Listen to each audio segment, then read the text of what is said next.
There are nights when I cannot sleep, when my soul drifts between two worlds, between the light of faith and the shadow of doubt.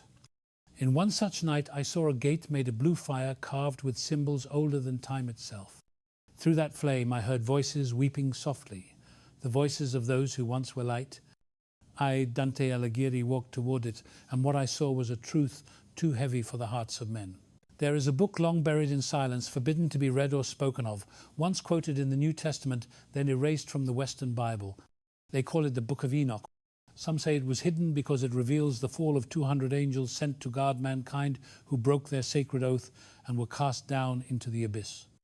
I once thought it was only myth until I saw their memory written across the heavens like a scar that never healed. From the heights beyond the stars I beheld them, radiant beings clothed in the first light of creation.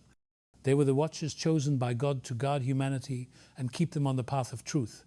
But even light carries within it the seed of pride. When light forgets that it only reflects and not creates darkness, begins to grow. I heard their leader Samjaza speak words that echoed through the void. If I must fall, I will fall with my brothers. The heavens trembled at that vow, and I asked myself, why would those who stood closest to God turn against him? Was it the desire to know what was forbidden, or the longing to feel what only mortals can feel?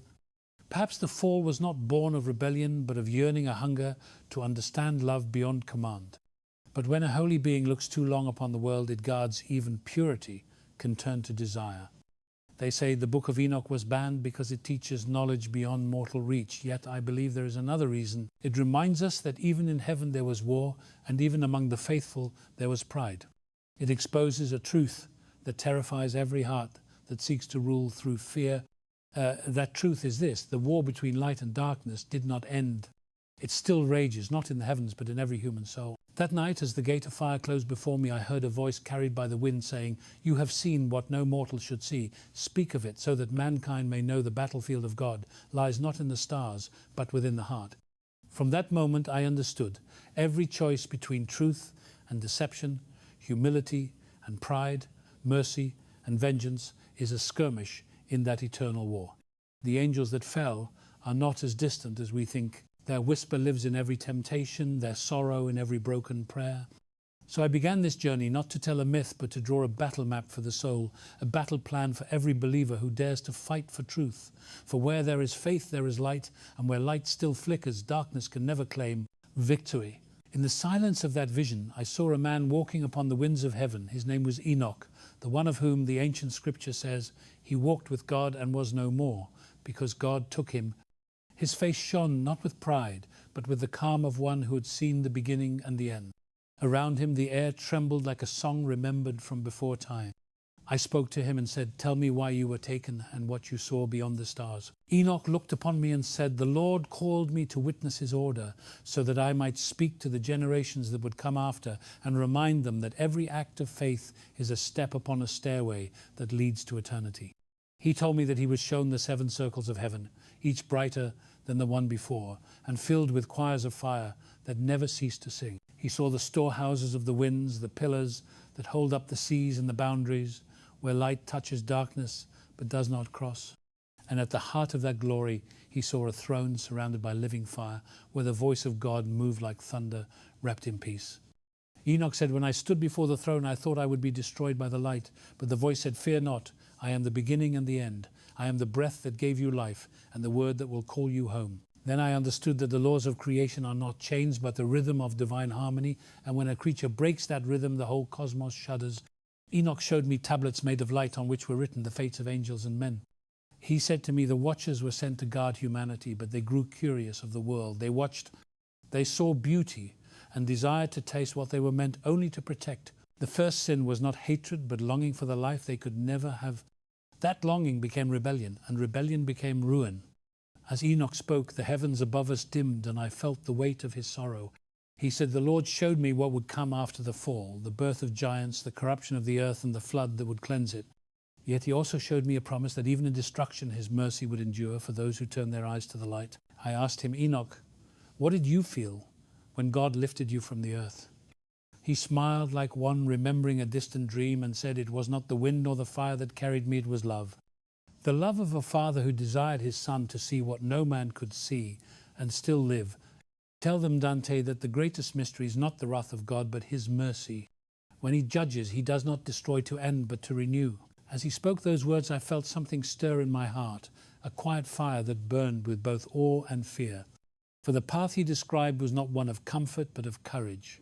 Enoch then placed his hand upon my shoulder and said, "Write what you have seen, but do not let knowledge turn to pride. Knowledge is a weapon when wielded by faith, but a curse when held by arrogance. Guard it well, for in the days to come men will seek wisdom, not to serve God, but to rival him." When he said this, his form began to fade into light, and I heard his final words carried by the wind. Remember, Dante, the heavens are not far from the heart that believes. And I ask you who listen now, if God were to open the heavens for a moment and call you by name, would you follow his voice or cling to the world below? Tell me in the comments what faith means to you. Because when you speak it, you make it real. And as you share your voice, you remind me that I am not speaking alone. Every word of faith that leaves your heart becomes a spark in this great darkness. Like and subscribe if you too walk the path of light, so that I may know you stand with me in this holy battle for truth. For together we are not mere listeners, we are soldiers of the Spirit, and our war is not with flesh and blood, but with the shadows that seek to silence faith. The vision carried me to the edge of a vast mountain, its peaks hidden beneath clouds that glowed with a strange and trembling light. The air was still heavy, with something sacred yet forbidden.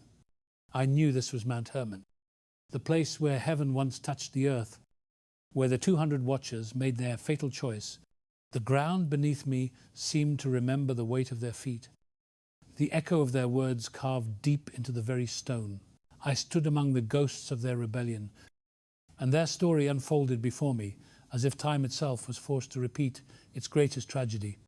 They were radiant once, clothed in light brighter than morning, each one chosen for his purity of heart and steadfast faith. They were not warriors of conquest, but guardians of creation, entrusted to watch over mankind and guide them with unseen hands.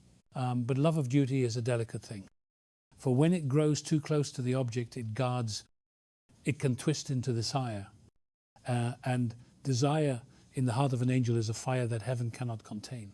Their leader was Azazel, mighty among the watchers, known for his wisdom and his unshakable resolve. Yet I saw in his eyes the first spark of doubt. He watched mankind from the heights and whispered to himself that perhaps the love of the Creator could be shared. Perhaps they too could walk among men, feel the warmth of the earth, and know the tenderness that only mortal hearts possess. That thought, born of longing, spread among them like a contagion. I heard their voices in the wind, murmuring questions that had no place in heaven. Why must we only watch and never touch? Why must we guard what we cannot understand? Why did God give them the beauty of flesh and not us? In that moment, the line between obedience and rebellion began to fade. Azazel gathered them upon the mountain summit, where the stars hung close, like witnesses to their sin. The sky was vast and cold, and the silence before their vow was heavier than thunder. I saw them standing in a circle, 200 flames of trembling light, their faces filled with both awe and fear. Azazel lifted his hands to the heavens and spoke, "Brothers, if one of us alone breaks the command, he shall bear the full weight of judgment. But if all of us take the same step, then none shall stand alone. Let us swear together to abandon our post as watchers, to walk among men, to take wives from the daughters of earth, and to share whatever fate may come, whether glory or damnation." The words rose into the air and became a storm. I felt the mountain shudder beneath the power of their oath.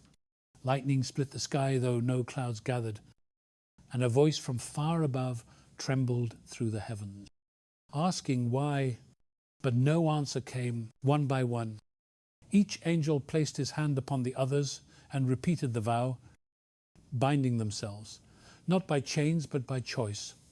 The covenant of rebellion was sealed not in blood but in pride, And pride is a bond that no mercy can untie until it is burned away by repentance.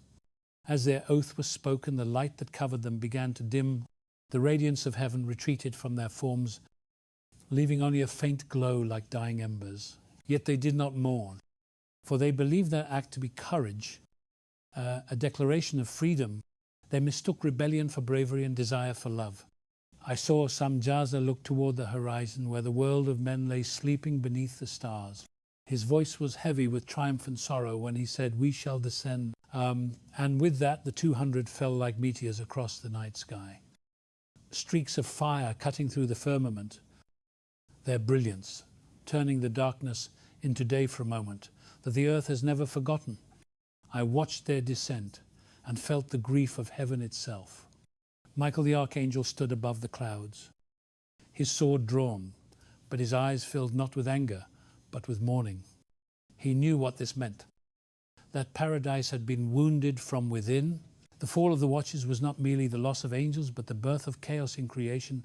When the last of them vanished beyond the horizon, I heard the earth sigh, a long breath of foreboding. As if it too understood that its peace had ended, I fell to my knees upon the mountain and pressed my hand to the soil. It was warm as if it remembered the touch of divine feet. I felt the pulse of a new story beginning, one that would soon drown the world in blood and tears. Then I heard a whisper close to my ear, not from the heavens, but from deep within my own soul. Dante, I remember this. No fall begins with a scream. It begins with a whisper, the whisper that says you deserve more than what you were given. That is the true voice of pride. I understood then that Mount Hermon was not just a place in the world, but a symbol in the heart of every soul that turns from obedience to desire. We all stand on that mountain at some point in our lives, faced with a choice between the light we were given and the shadow that promises more. The watchers made their choice, and the world would pay the price. As the vision faded, I asked myself if I too had ever looked upon what was forbidden and wished to claim it. The thought burned in me like fire. The wind rose around the mountain and carried away the last echo of their vow. It said, "Remember the oath of the watchers, for every rebellion begins as a prayer that forgets to kneel." The vision did not end on the mountain. It carried me downward through clouds, heavy with sorrow, into the valley where the watchers first touched the soil of the world. The earth groaned beneath their arrival, and rivers rose from their beds as if to protest the union of heaven and flesh. The air shimmered like metal struck by a hammer, and I smelled the strange scent of thunder and blood. I saw them walk among men in forms both glorious and terrifying. Their faces still shone with traces of divine light, but their eyes burned with hunger. Not the hunger of beasts, but the hunger of gods who had forgotten restraint. They moved among the daughters of men, and the daughters looked upon them with awe and fear, for no mortal had ever seen such beauty. The angels took wives, and from these unions came the Nephilim, the giants of old, the men of renown spoken of in whispers. They were neither fully mortal nor fully divine, but something between beings of immense strength and endless desire. I saw them build cities higher than the clouds, carve mountains into thrones, and teach mankind the arts of metal, weapon, and war. The watchers, once guardians of peace, became teachers of destruction. They taught the secrets of the stars and the naming of spirits, how to summon fire and bind wind, how to draw the blood of the earth to forge blades that could kill not only flesh but soul. Mankind received this knowledge with trembling hands, believing it to be a gift, not a curse. I walked through those cities in the vision, cities built of marble and gold, where every wall was engraved with the names of fallen stars. The Nephilim ruled over them as kings and gods. They demanded worship and sacrifices of blood. They crushed the weak, devoured the poor, and called themselves the chosen. The laughter of the watchers echoed from their palaces, laughter that had once been song, and heaven above grew silent. The balance of creation was breaking. I looked into the faces of the Nephilim, and saw tragedy. They were not evil by birth, but by inheritance. They were children of conflict, born from disobedience, carrying in their veins both the light of heaven and the dust of earth. Their strength was their curse, their greatness, their doom. Some of them longed for redemption, standing on mountaintops, crying out to a God they could never reach. Others cursed his name and sought to raise their own thrones among the stars. In those days the world trembled under their weight, the mountains sank, the seas rose, and the cries of the innocent reached the gates of heaven. I heard the voice of the Most High weeping over his creation and saying, "The spirit of man shall not dwell in corruption forever. His days shall be numbered, for he has filled the earth with violence." And I saw the heavens begin to move. The archangels gathered in silence, their faces stern, their hearts heavy. The Lord spoke to them, saying, "The children of the watchers have defiled the world. Their mothers have turned from truth, their fathers from glory. Go down and bind the watchers in chains until the day of judgment and cleanse the earth of their offspring." The vision shifted and I saw the Nephilim roaring against the sky, their cries shaking the earth. They raised their weapons against heaven, but their strength was useless. For even giants fall before the will of God. The winds turned against them.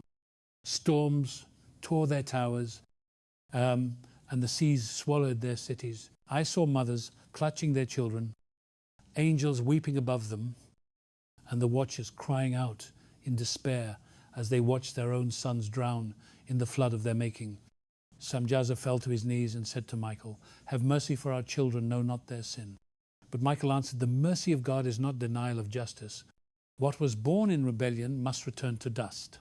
And with that he struck the earth, and the mountains opened, swallowing the Nephilim whole. The fire beneath the world consumed what remained, and their names were erased from the tongues of men. Yet their memory did not die. It lingered in the blood of mankind like a shadow in the heart. I turned to Enoch, who stood beside me, watching all this unfold. His eyes were filled with sorrow deeper than oceans. He said, "This is the price of forbidden union.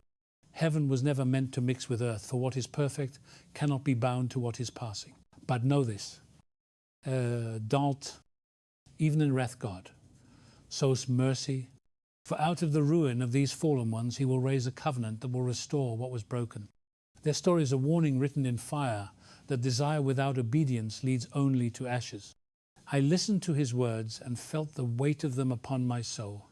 The watchers sought to love without permission and to rule without humility. They desired to become creators and forgot that only the Creator gives life without taking it. Their fall is the mirror of our own. Every time we place our will above the will of God, we repeat the oath of Mount Hermon, and the birth of the Nephilim begins again within us. I heard a whisper within my heart saying, "Remember this. Don't. Heaven touches the earth every day through mercy, not through pride. The light that descends from God is meant to heal, not to conquer."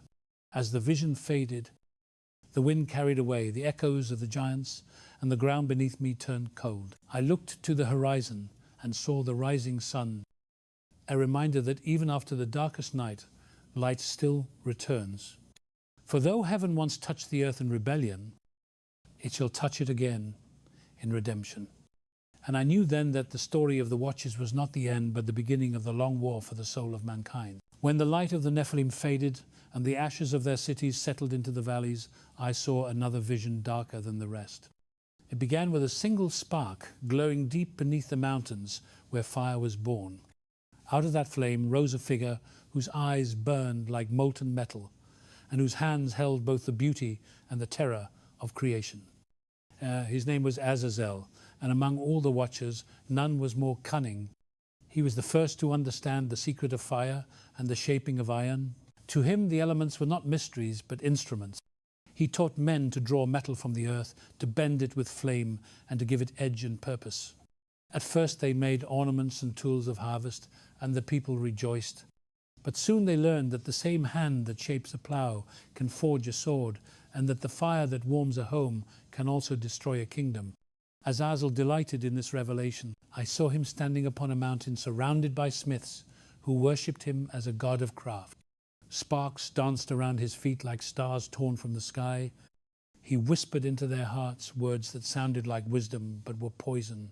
He told them that power is the proof of worth, that strength is the measure of righteousness, and that he who holds the blade decides what is good. Under his guidance, mankind turned from creation to domination. The air filled with smoke, the rivers with blood, and the cries of the innocent rose like incense to heaven. I felt the sorrow of the archangels watching from above, and I heard Michael say, "The hand that shapes the sword now strikes its own brother. The gift of fire has become the curse of the earth." The Lord then spoke, saying, "Bind Azazel, for he has corrupted all who dwell upon the land. His pride has forged chains that even he cannot break."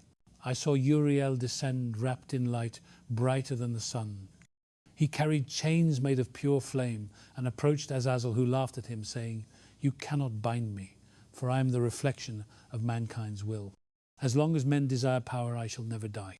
But Uriel answered, "The mercy of God is not weakness, and his justice is not blind. You have sown ruin, and now you shall reap silence."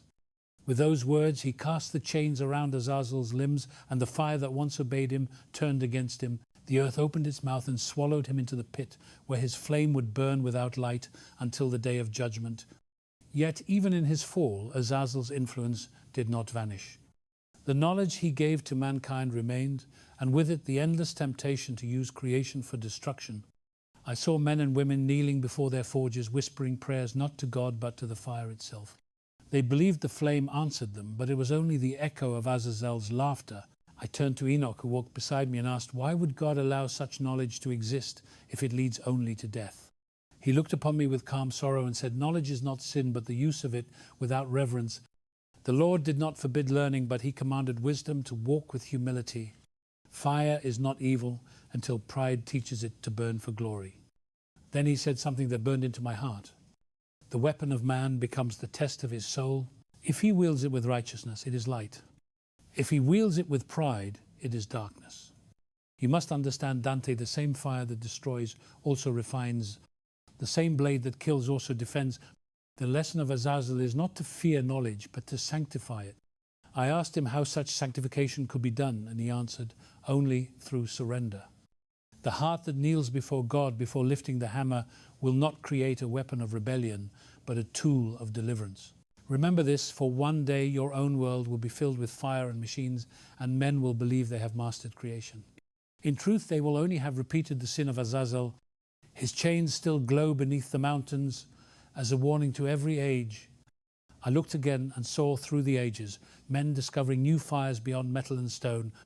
I saw them shape thunder into weapons and harness light into prisons. Every new spark carried the same test. Would they use it to build or to destroy? Each invention became a battlefield for the soul. I saw the faces of those who forged weapons in secret, whispering, "I am free," while their hearts were already bound by chains of their own making. And I saw others who used their hands to heal, to build, to protect. Their forges burned with the same fire, yet their souls shone with peace. Enoch said that is the mystery of God's mercy. He allows even the tools of sin to become instruments of grace when placed in hands that love him. I bowed my head and felt the truth of it. Azazel's punishment was not only for him, but for all who would follow his path. The pit where he burns is not far from any man's heart. Whenever pride kindles without repentance, the same fire awakens. I heard the voice of God again saying, "The fire belongs to me. I give it to the humble as warmth and to the proud as judgment." And the vision closed with the sound of hammers fading into silence. I stood alone on a plain of cooled ash and thought of the world I came from, the cities of men with their towers of glass and their hearts of steel. We too have learned to bend fire and shape iron, yet we are still deciding whether we will use it for heaven or for hell.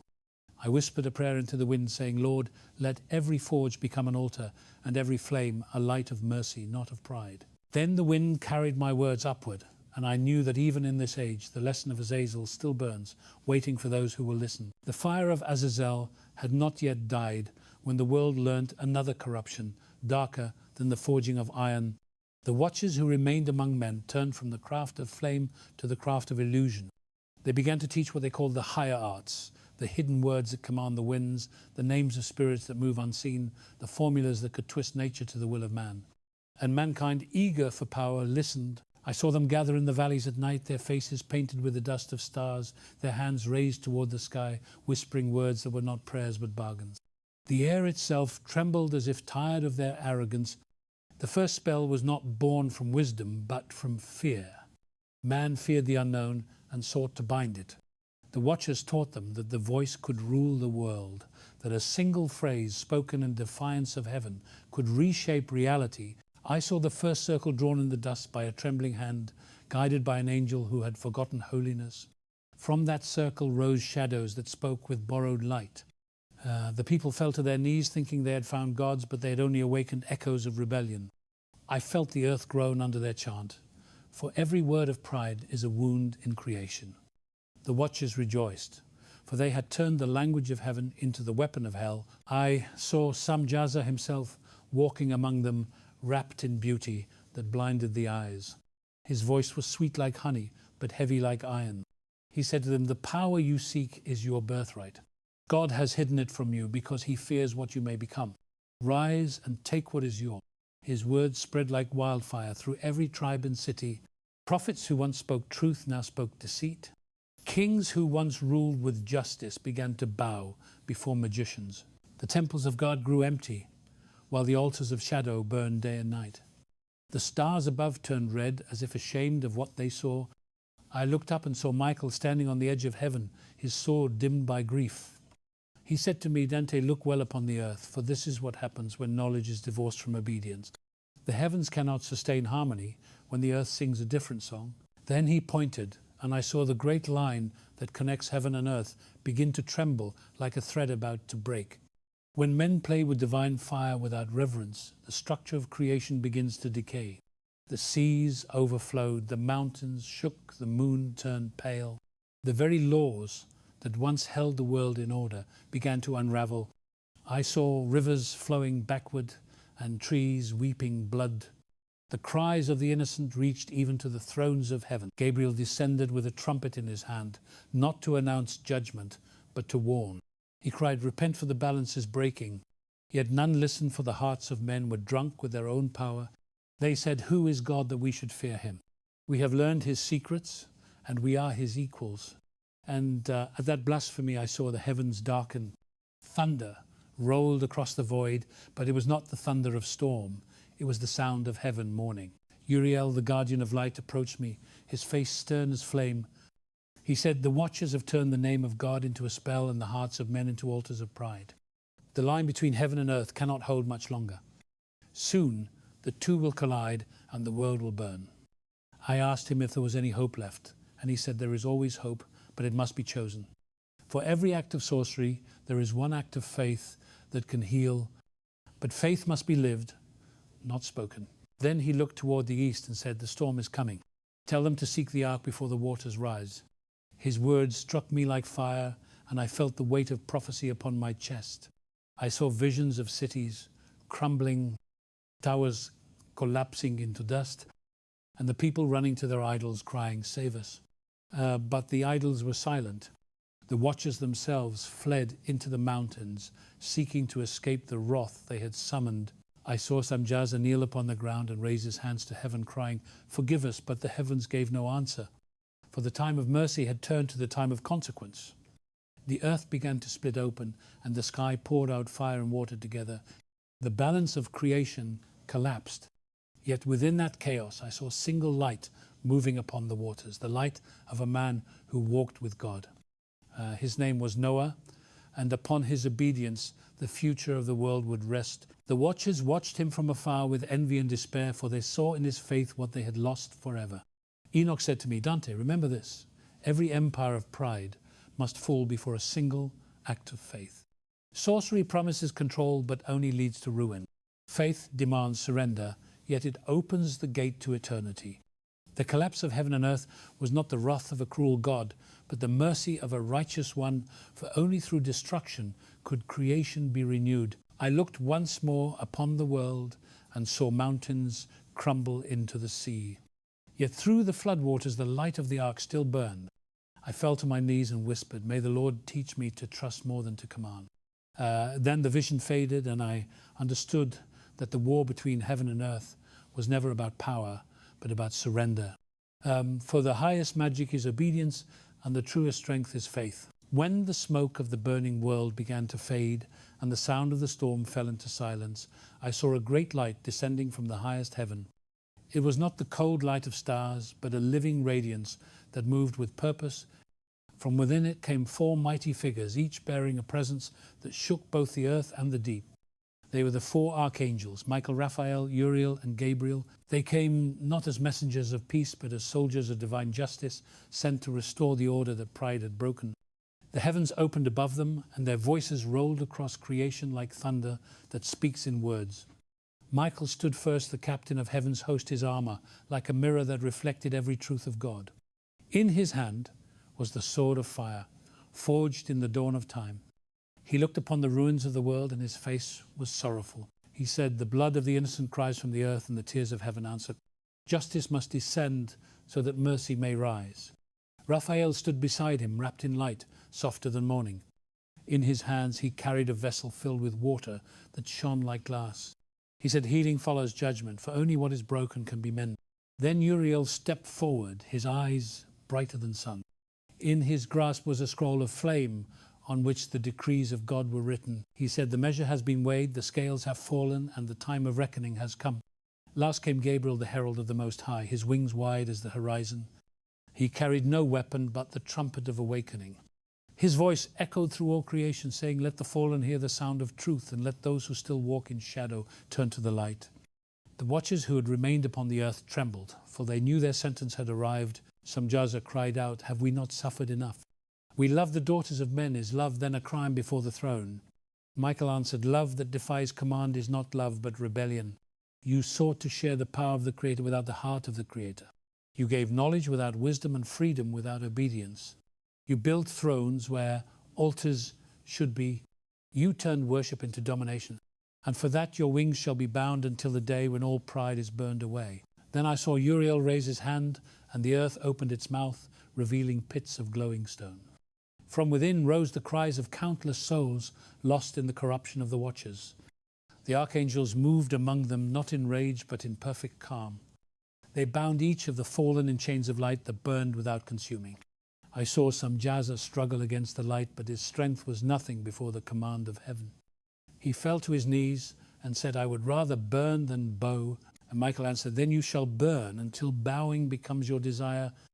Raphael poured the water of his vessel upon the land, and wherever it touched the earth became green again. He said, "The curse of their work shall fade, but their memory shall remain, that mankind may never forget the price of disobedience." Gabriel lifted his trumpet and sounded it once, and the sound carried through every realm from the pit to the throne. The seas roared, the mountains bowed, and the heavens wept. The souls of men awoke to their own guilt, for they too had followed the path of the fallen. Many fell upon their faces, crying, "Forgive us, Lord, for we knew not what we did." And mercy flowed like a river through the smoke. I saw Michael lift his sword towards the sky, and a great wind swept the earth. The idols of stone crumbled, the towers of arrogance fell, and the light of heaven touched the ground once more. Uriel spoke to me, saying, "Dante, witness this, for it is not merely judgment, it is restoration. The fire that consumes also purifies, the chains that bind also protect." What you see is the justice of God made visible, the law that love defends with strength. Tell the generations to come that when they face darkness, they must not curse the flame, but ask who they have become before it. For every trial is a mirror, and every judgment an invitation to return. I watched as the 4 archangels lifted their hands together, and a column of light rose from the center of the world, stretching from the core of the earth to the heart of heaven. Through it the cries of repentance rose, and the song of angels answered. For a moment I felt the 2 realms align again, and all creation breathed in harmony. Then Michael turned to me and said, "Dante, remember this day. The war between heaven and darkness is not fought with swords alone. It is fought with every choice to obey, every act of humility, every prayer whispered in faith. That is how heaven wages war." Then the vision shifted. I saw the bound watchers buried beneath mountains of stone, their eyes still burning faintly through the rock. The chains that held them glowed with living fire. Michael said, "They shall remain here until the appointed time when the final war begins. Then they will be judged again, and the balance of creation will be complete Raphael looked at me and said, "Carry this truth to your world, for men have short memories. Tell them that every generation repeats this story in its own way. Some fall by pride, others rise by surrender. The light never leaves those who still kneel. As the archangels ascended, the earth grew calm. The winds ceased, the waters stilled, and the stars shone again. A voice filled the heavens saying, 'My justice is done and my mercy is alive.' The vision faded, and I found myself standing on a plain of quiet stone beneath a sky washed clean by divine light. I knew the war was not over, but I also knew that heaven still watched and waited for the hearts of men to choose their side. After the judgment of the watchers, the air itself seemed to sigh as if creation had been holding its breath for ages. The earth was still, but beneath its calm, the seeds of ruin had already been sown. The blood of the Nephilim cried from the soil, and the sins of the fallen clung to the wind like a shadow that would not fade. I stood upon the mountain and saw Michael descend again. His sword now dimmed, but his resolve bright as the dawn. He spoke not in anger, but in sorrow. The mercy of God has reached its limit. He said, the world has forgotten its maker. The blood of the innocent covers the ground. It must be washed clean. Then he raised his hand, and the sky began to tremble. I saw the waters of the heavens gathering above the firmament like armies awaiting command. The thunder that followed was not a storm, but a decree. Raphael stepped forward and opened the vessel he carried, pouring its light upon the mountains. Wherever it touched, springs burst forth from the earth. Rivers tore open their beds, and seas rose against their shores. The balance of creation had turned upon itself. The flood had begun. I saw the watchers still bound beneath the ground, crying out as the waters rushed over them. Samjaza screamed to the heavens, not for mercy, but for memory. Remember, he cried, "We love too much." But the voice that answered was not one of comfort. It was Uriel, the keeper of flame, who said, "Love without obedience is the first lie of the serpent. You sought eternity without surrender, and now you drink the flood you created." Then he sealed their prison with a word that burned through the rock like fire through parchment. Chains of light coiled around them, alive with divine wrath. Those chains did not only bind, but purified, turning their brilliance into a mirror of their own defiance. I saw their wings melt into the earth, their voices fade into silence. Only their memories remained, haunting the dreams of men. The floodwaters rose higher until even the peaks of the mountains bowed beneath the waves. Cities vanished, towers of pride sank like stones. The songs of the wicked turned to bubbles and were gone. Yet amidst the chaos I saw one light that did not die. It moved upon the face of the waters like a star afloat. It was the ark. Within it was a man whose faith was his armor. Noah, the one who walked in obedience when all others mocked the name of God. He stood at the window of the ark and wept for the world, and the rain fell upon his tears. He was not spared because he was perfect, but because he believed when belief was madness. I heard the voice of the Lord say to him, "Be still. Noah, the waters that destroy shall also deliver, for through you creation shall be born again." The flood became both punishment and promise. As I watched, I saw the spirits of the righteous lifted upward like seeds carried by the wind, and beneath them the spirits of the wicked sank into darkness, whispering curses even as they drowned. The cries of the dying became a hymn that only heaven could bear to hear. Raphael turned to me and said, "Dante, look well, for this is not cruelty. It is cleansing when the blood of the innocent cries too long. Mercy takes the form of a storm. The flood is not the end, but the baptism of the earth." And I understood that judgment and mercy were two sides of the same sword. When the waters covered the last peak, I saw Michael sheath his blade and bow his head. His voice broke through the roar of the storm. "Let every soul remember that sin cannot be hidden beneath the earth. For when the flood comes, all foundations are tested." Then I saw a vision within the vision. Beneath the waves, the chains that held the watchers glowed brighter. Their prison had become a beacon to remind all creation of what happens when light disobeys the source. And above, in the ark, Noah prayed. His words were simple, carried by faith rather than eloquence. Lord, if this flood is your mercy, let me never fear your wrath.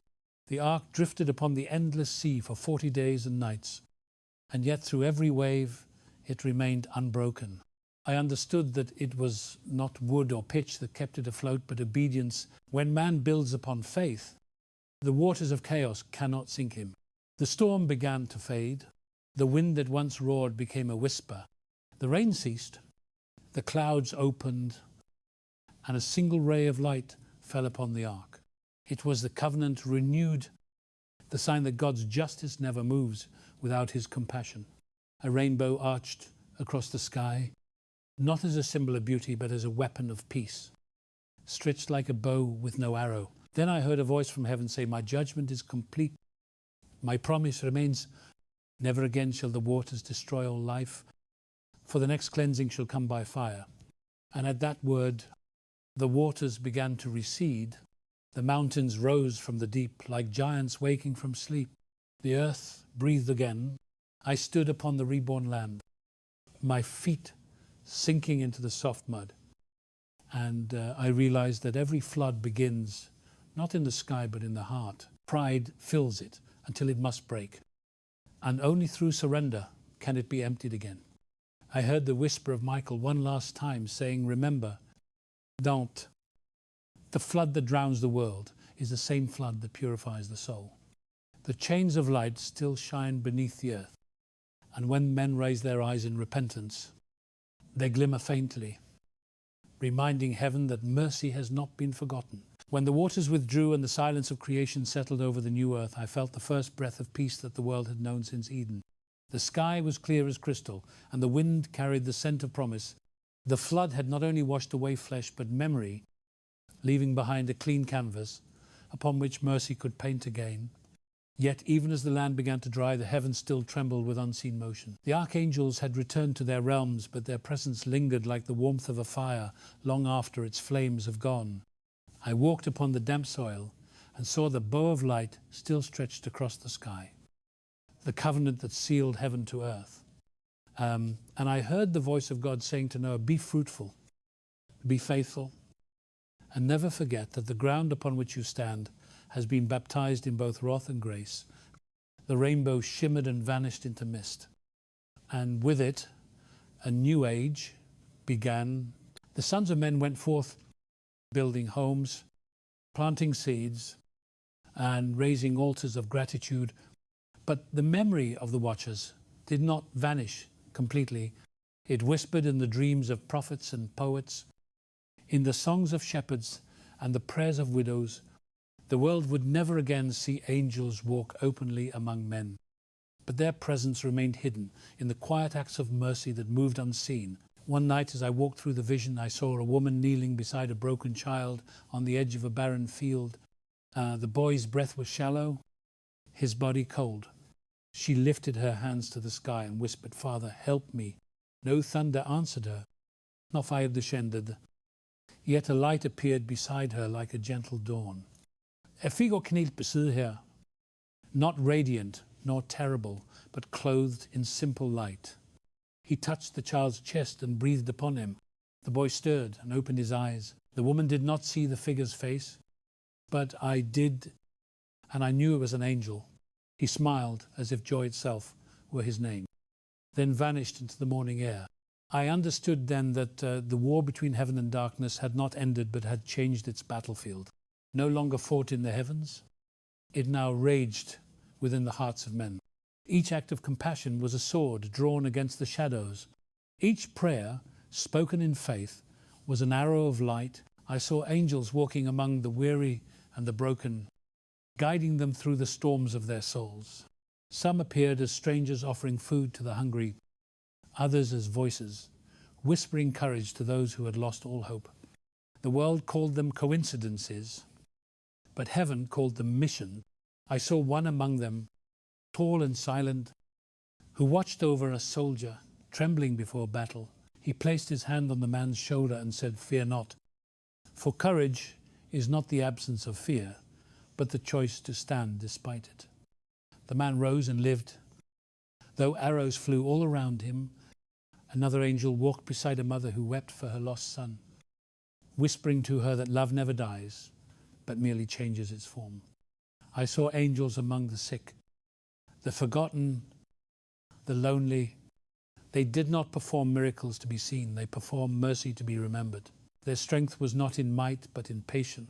They fought not against flesh and blood, but against despair. And I realized that heaven's warfare was no longer waged with swords of flame, but with hearts that refused to surrender to darkness.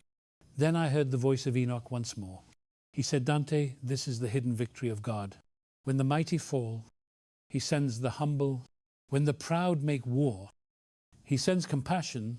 Every angel that walks the earth carries a message not of terror, but of tenderness. For the greatest power is not to destroy, but to heal. As he spoke, I saw the light of heaven descend again upon the earth, not in wrath, but in quiet radiance. It rested upon those who prayed, upon those who forgave, upon those who refused to hate. And I saw that light reflected in their eyes. They had become living temples, walking sanctuaries of the divine. He asked Enoch, do angels still fight for us as they once did? He smiled and said, they never stopped. But the battleground is different. It is no longer the sky or the sea, but the human heart. Every time you choose love over anger, forgiveness over revenge, truth over comfort, you strike a blow against the enemy. You become a soldier in the army of light. And when you fall, the angels lift your spirit and carry it back to strength. I stood there listening to his words, and the air shimmered with unseen wings. I realized that the presence of angels was not limited to visions or miracles. They dwell in every act of faith that defies despair. Their glory is quiet, their victory unseen. Yet through them, the world continues to turn toward the light. I looked to the horizon and saw the first dawn after the flood. The sun rose over a world renewed, its rays breaking through clouds like spears of gold. I fell to my knees and whispered, thank you, Lord, for even after judgment, you have left guardians among us.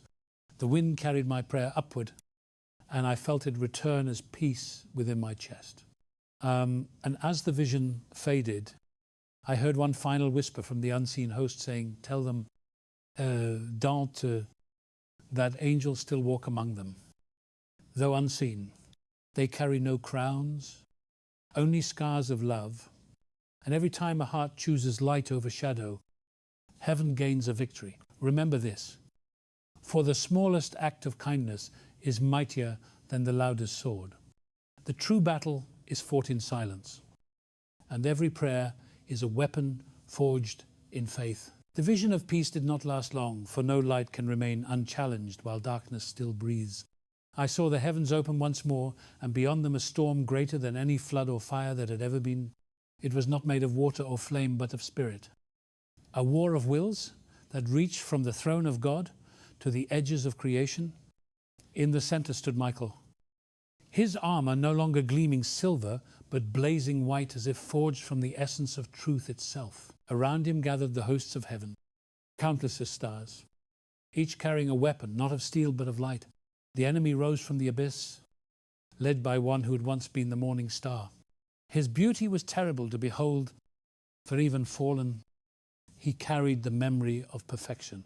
Lucifer looked upon Michael and said, you have fought long, my brother, but look upon the world below.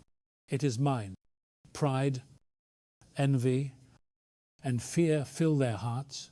They pray with their lips, but worship their own reflection. Your God has failed. Michael raised his sword and answered, his mercy is not failure, and his justice is not delayed. Every soul that still breathes faith is proof that he lives within them. The battlefield stretched beyond sight, filled with a silence so deep, it seemed to wait for the first blow. Then Michael lifted his sword, and the light of heaven surged forward. The clash was not of sound, but of presence. Light met shadow, and the universe trembled. I saw stars fall and suns dim, but the light did not falter. It cut through darkness like dawn breaking over endless night. Lucifer struck with words sharper than blades. declaring his freedom, his right to rule, his claim over mankind. But Michael answered with one word that shattered his pride: obedience. For in obedience lies the strength of heaven. Lucifer recoiled as if struck by thunder. I saw his armies crumble, their darkness pierced by the radiance of truth. Each fallen spirit was bound by the chains of its own hatred, dragged into the pit it had chosen. Yet even as he fell, Lucifer laughed. He said, "You cannot destroy me, for I live in every heart that chooses pride." And Michael replied, "Then I shall fight in every heart that chooses faith. So long as one soul stands in the light, heaven will not yield." The battle raged like fire across creation. I saw Gabriel sounding his trumpet, and its call was both victory and warning. Raphael moved through the field, healing the wounded light, restoring what had been broken. Uriel sealed the gates of the abyss, his hands blazing with divine law. And above them all, Michael stood firm, unshaken by the roar of the enemy. His eyes were fixed on the throne, and his voice echoed across eternity. "The Lord is my strength. His truth is my shield. His will is my command." At that word, the storm ceased. The darkness screamed once more and was gone. The heavens became still, and the silence that followed was holy. Then I heard the voice of God saying, "It is finished, yet not ended. For the battle of heaven is eternal, as long as hearts still choose between love and pride." Michael sheathed his sword and turned to me. He said, "Dante, the war you have witnessed is not far from your own world. Every man and woman carries within them a battlefield where light and darkness meet. The enemy does not come with horns or wings, but with whispers of fear and self. And every time a soul refuses those whispers and chooses to believe, heaven wins another victory." I asked him, "Will the war ever end?" He said, "When love becomes all and pride none, then the war will cease. But until that day, fight. Stand as one who remembers that faith is armor and truth, a blade. The smallest prayer spoken in sincerity shakes the gates of hell. Do not think your voice is small. Heaven counts every word that rises from a heart unafraid to trust." He looked toward the earth and said, "Look, Dante, they are still fighting." I saw people praying in dark rooms, forgiving their enemies, helping strangers, and enduring pain with hope. Each of them glowed like a spark, and together their light formed a river that reached the heavens. Michael smiled and said, "Behold, the army of God, they fight not with strength but with love." And I knew that this was the meaning of all I had seen: the flood, the fire, the chains, the mercy. They were all preparation for this moment when mankind would stand between heaven and hell and choose. The vision began to fade, but Michael's voice remained. "Tell them, Dante, that the war is not over. Every dawn is a new battle. Every act of faith, a victory. When you fall," Risa again, "for even in your weakness, God is near. The sword of light is given to those who dare to believe. Carry it not in anger, but in truth." I watched him ascend until only light remained. The heavens closed, leaving behind the echo of wings and the scent of thunder. And as I stood alone upon the quiet earth, I whispered to the wind, "I will fight." The words left my lips like an oath, and I felt them return to me as peace. For faith itself had become my weapon, and love my command. And I knew then that the final battle would not be fought in the skies, but in the soul of every believer who chooses the light each day until the end of time. When the vision ended, the silence that followed was vast and deep. The heavens closed above me, and the earth lay still beneath my feet. I felt neither triumph nor fear, but a strange peace, as if all creation were holding its breath before dawn. The light that had filled the skies withdrew into the horizon, leaving me alone upon the plain between worlds. I, Dante Alighieri, had walked through the memory of eternity. I had seen angels rise and fall, had watched the earth drown and be reborn, had heard the voice of God and the cries of rebellion. Yet what remained within me was not terror, but understanding. The war of heaven was not a story of the past, but the reflection of every human soul. Each man carries within him a spark of Michael and a whisper of Lucifer, Every choice tilts the balance. I asked the wind, is it finished? And the wind replied, never. For the heart of man is the battlefield of creation. I turned and saw before me a great mirror of water. In it, I saw my own face, weary yet alive. And behind it, the faces of countless souls. Some shone with light. Others flickered like dying stars. Then I heard the voice of Enoch one last time. He said, Dante, you have seen the truth that few are allowed to witness. Speak it not as a tale, but as a calling. Tell them that faith is not a comfort, but a command. Tell them that prayer is not escape, but armor. The world you return to is darker than before, but the light you carry will pierce it if you have courage. Remember what you have learned. Knowledge without humility becomes pride. Power without mercy becomes tyranny. And faith without action becomes silence. I asked him, will they listen? He said, some will. Others must learn through the fire. But speak anyway. For the truth, once spoken, becomes seed. It may sleep beneath the soil of disbelief, but in time it will grow. His voice faded and the mirror broke into ripples. I stepped through it and found myself once more beneath the stars of my own world. The night was quiet, yet I could still feel the echo of angelic wings far beyond sight.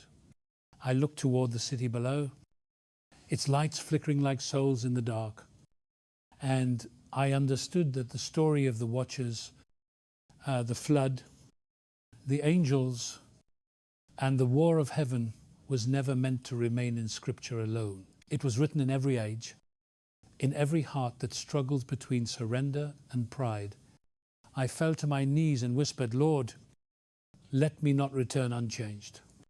Let my words be weapons of peace, and my voice a trumpet for the faithful. Then I felt the presence of Michael behind me, unseen but near. His words came like thunder, softened by compassion. Rise. Dante, the journey is not to end but to begin. You have walked through heaven and hell, and now walk among men and remind them that both live within them. The enemy is not beyond the stars, but in every thought that denies love. The victory is not won by strength, but by faith that refuses to die. I rose and the air was warm with morning. The first light of dawn broke across the hills and touched my face. I felt the weight of the vision fade, but the truth remained like a seal upon my heart. I walked toward the rising sun, each step an act of worship, each breath a declaration of faith. And I said to myself, the war is not over, but neither is hope. For as long as there are hearts willing to believe, heaven still reigns. Let this be my final message to all who hear my words. The gates of light are not far. The angels still fight beside you. The battle plan of heaven is written in your soul. Surrender your pride. Wield your faith. And march toward the light. When the trumpet sounds and the sky opens, let it find you standing, not in fear, but in victory. For the kingdom of God is not beyond reach. It is within you, waiting to be awakened. And I, Dante, who have seen the fall and the glory, tell you this eternal truth. The enemy may roar, the darkness may rise, but the light of the faithful can never be defeated.